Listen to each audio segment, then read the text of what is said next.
Tara, samahan niyo kami dito sa Camp Sabros. Dito nga yung next destination namin after namin sa The Berries Farm Cabin and Restaurant. Since malayo nga ito mula sa Jensan, dapat sulitin mo nga talaga ang mga tourist spot na pupuntahan mo dito. Hindi pwedeng isa lang. Para sulitin yung gas mo, no, para sa biyahe. Siyempre, dapat madaling araw pa lang sa biyahe na kayo para sulitin yung buong araw nyo. Dito nga banda sa lugar na to, maraming tourist spot kayong mapupuntahan. At tulad nga sa The Berries Farm kung saan kami galing, nasa mataas nga rin to na lugar. 2 tourist spot nga lang napunta namin sa mga araw na to. Ayun lang rin ang pasok sa budget namin. At kung mapapansin nyo nga, lumabasa nga yung lugar kasi nga bulan nga nito ng malakas. Meron sila nga rin mga activities dito or rides na pwede nyong i-avail. Kami kasi nag-sightseeing lang talaga kami dito at picture-picture. Parang Bagyo nga lang rin talaga yung vibes niya dito. At yung mga restaurant nga nila dito is vintage vibes naman. Bago nga pala kami pumunta dito, kumain na kami doon sa labas. Pag-check nga kasi nila mama nito sa internet, medyo may pagka-pricey nga yung mga food nila dito. Kaya tamang dessert na lang talaga kami dito. Dito nga gusto nga sana naming subukan ito kasi parang naman ang sarap tingnan, no? Ang tagal nga namin naghintay dito kaso inabot na ito talaga kami ng 30 minutes dyan or more than pa, wala pa rin tao kaya dito kami nauwi sa ice cream.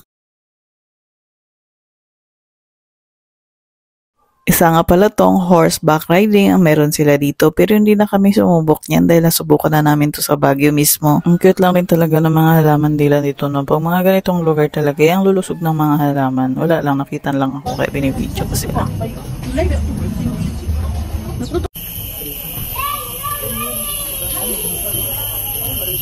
Dito nga pala banda yung vintage tema nila. Hindi ko alam kung ano yung nasa loob. Pero pasilip na meron siyang mga sinaunang motorcycle na nakalagay dyan sa loob. Close kasi siya that time kaya hindi ko talaga alam kung ano yung nasa loob niyan. At dito naman yung restaurant nila banda. Hindi na kami pumasok dyan kasi hindi naman kami kakain. Kaya tamang ikot-ikot na nga lang kami dyan sa labas. Paano hindi napansin?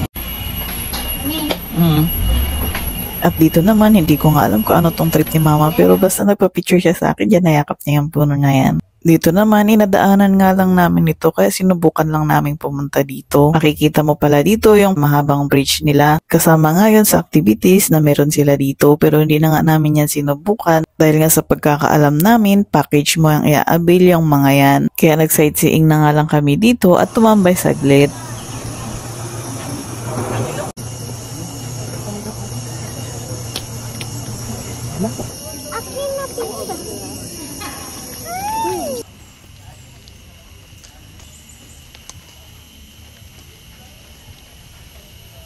Ayan, dito ko na nga tatapusin itong video na to dahil puro ikot-ikot lang rin naman ang ginagawa namin. Maraming salamat sa panonood. See you on our next vlog!